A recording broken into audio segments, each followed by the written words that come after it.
Hello my dear students, welcome to my channel. कैसे हैं आप लोग?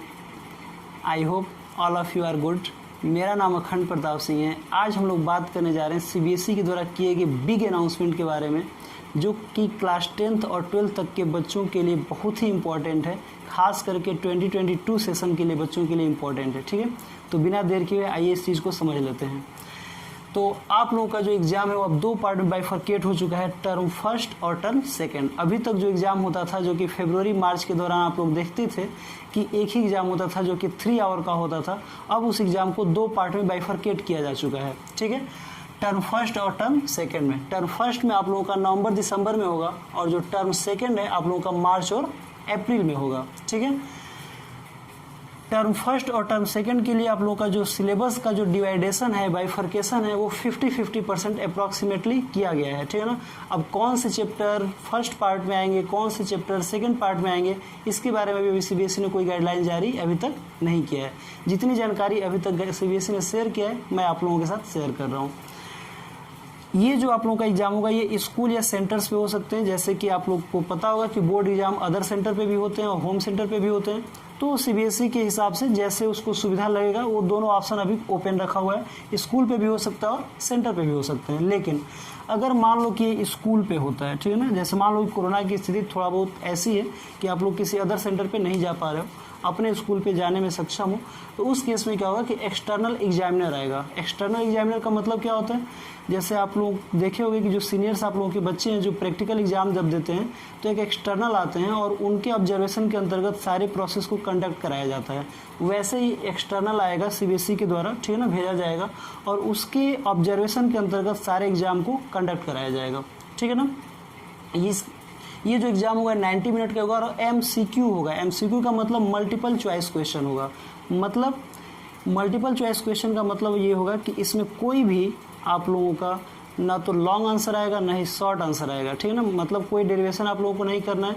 डेरिवेशन के बेस पे छोटे छोटे MCQ बनाए जा सकते हैं, लेकिन पूरा डेरिवेशन आप लोगों को एग्जामिनेशन की कॉपी पे नहीं लिखना है।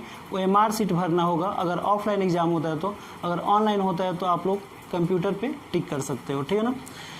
अगर मान लो कि ये एग्ज़ाम अगर स्कूल में होता है तो आप लोगों का बिल्कुल ऑफलाइन होने की संभावना ज़्यादा है। ठीक है ना। लेकिन अगर मान लो कि कोरोना की स्थिति इतना ज़्यादा हो गया कि आप लोग स्कूल नहीं जा पा रहे हो, स्कूल जाके एग्ज़ाम नहीं दे पा रहे हो नवंबर दिसंबर तक की स्थिति को देखते हुए, तो उस स्थिति में क्या होगा कि आप लोगों का जो एग्ज़ाम होगा फ्रॉम होम होगा। एग्ज़ाम फ्रॉम होम, पहले वर्क फ्रॉम होम होता था, वैसे अब एग्ज़ाम फ्रॉम होम होगा।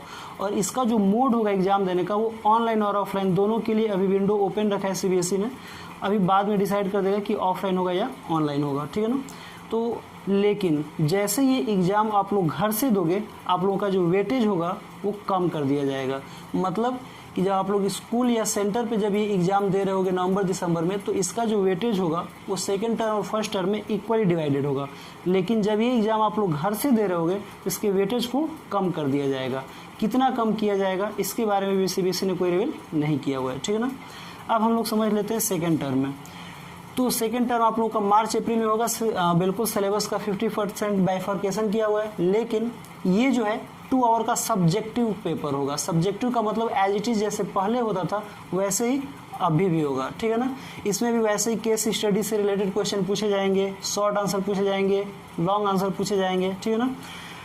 अगर मान लेते हैं कि कोरोना की ऐसी स्थिति रही कि आप लोग मार्च अप्रैल तक भी स्कूल नहीं जा पाते हो, तो वैसे केस में क्या होगा कि इन सभी सिस्टम को हटा के इसके जगह पे 90 मिनट का MCQ क्वेश्चन लाया जाएगा।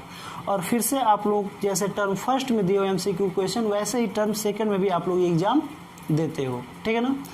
अगर मान लो कि कोरोना की स्थिति इतनी ज़्यादा भयंकर है कि आप लोग मार्च और अप्रैल में स्कूल में जाकर भी MCQ क्वेश्चन देने की कंडीशन नहीं बनता है, तो ये पेपर भी आप लोग घर से दोगे।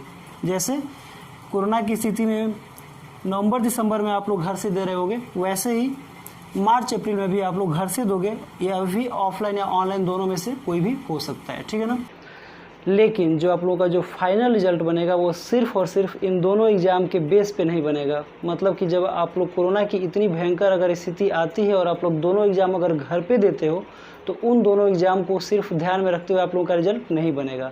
आप लोगों का जो रिजल्ट बनेगा वो internal assessment, practical work, viva, project work, इन सभी चीज़ों को ध्यान में रखते हुए बनाया जाएगा। मतलब टर्म 1 और टर्म फर्स्ट और टर्म सेकंड दोनों को ध्यान में तो रखा ही जाएगा। साथ ही साथ internal assessment, project work, viva, practical work, इन सभी चीज़ों के ध्यान में रखते हुए आप लोगों का फाइनल रिजल्ट बनेगा। तो अभी तक सिलेबस चेंजेस का कोई न्यूज़ नहीं है, तो मुझे पूरा उम्मीद है कि आप लोग मार्च अप्रैल का वेट नहीं करोगे और जल्दी से जल्दी कोशिश करोगे अपने सिलेबस को ख़त्म करना है और पढ़ाई करते रहना है। आई होप आप लोगों को ये वीडियो यूजफुल लगेगा। Thank you very much. जय हिंद।